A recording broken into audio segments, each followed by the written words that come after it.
شاہد خاقان کے حکومت اور نون لیگ سے فاصلے، نواز شریف کا اہم ساتھی اب لا تعلق کیوں، پس منظر میں کیوں؟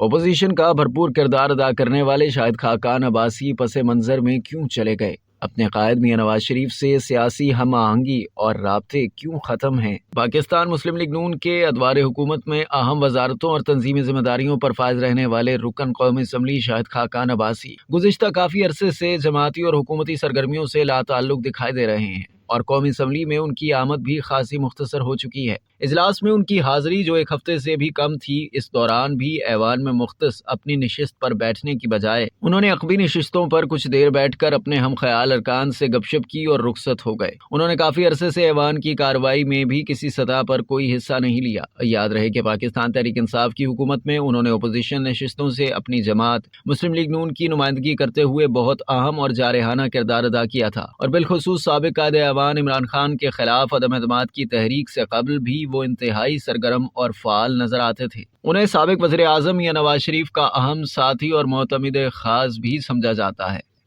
اب تک کے لیے اتنا ہی۔ مزید جاننے کے لیے سبسکرائب کیجیے ڈیلی جنگ یوٹیوب چینل اور لائک کیجیے ڈیلی جنگ فیس بک پیج۔